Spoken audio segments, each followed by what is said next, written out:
there's a lot of money that has to go into these cars. And how am I going to get that money?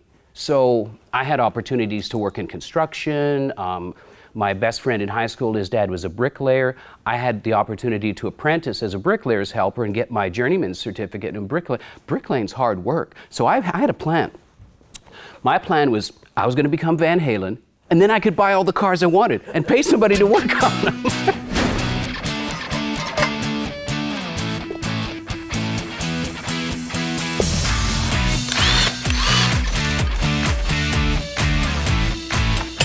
This week, I want to get the drivetrain in the car for good, and it starts with bolting up the new Monster Transmission 4L80E to the back of the motor. This 4L80E was built specifically for us by Monster. It's their super sport model, capable of handling up to 750 horsepower and 700 foot-pounds of torque, which is perfect for this car. With Monster Transmission bolted up to the back of the engine, the entire package is slid into the Jag and gets bolted up to the mount.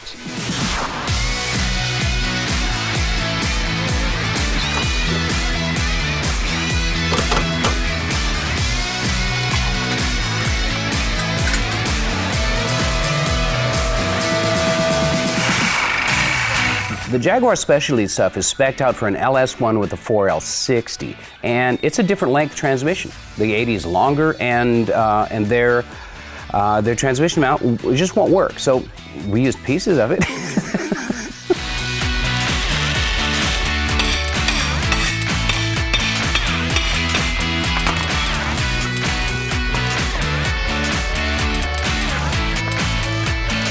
It's all greasy from that V12.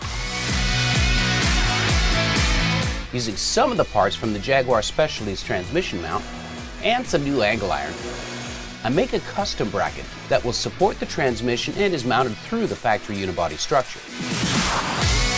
That is 1/8 inch.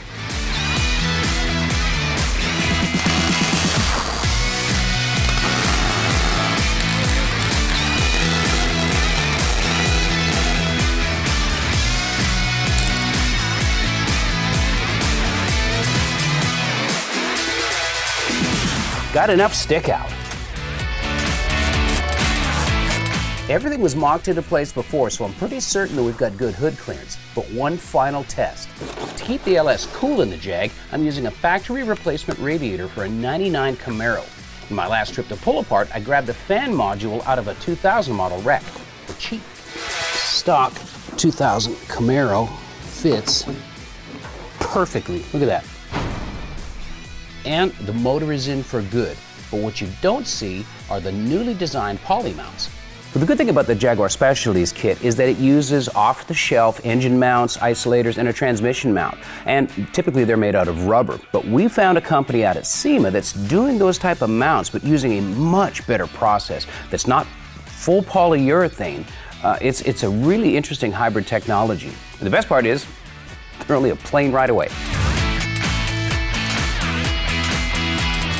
Daystar Products is located just outside of Phoenix in the Arizona desert, but we're not here for Jeep parts. We're here to learn about performance accessories and a new type of polyurethane.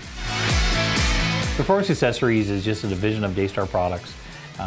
Performance Accessories was actually really well known, and still is well known, for body lifts for trucks.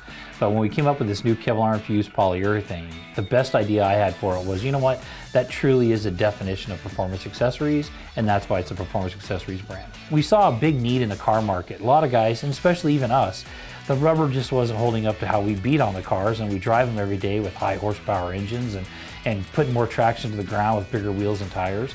So the thing that we wanted to do is create a polyurethane that truly would fit into that performance market. And that's where the Kevlar-infused polyurethane went into it. There's stuff getting made in Taiwan, there's stuff made in Vietnam, and even China, of course. But the big difference with us is we're a 100% made in USA company. Even our sleeves are made in USA, and every bit of the polyurethane that we source is made right here in the United States of America. And with design, manufacturing, sales, and tech lines all under one roof, it's a great way to see a new manufacturing process right here in the USA.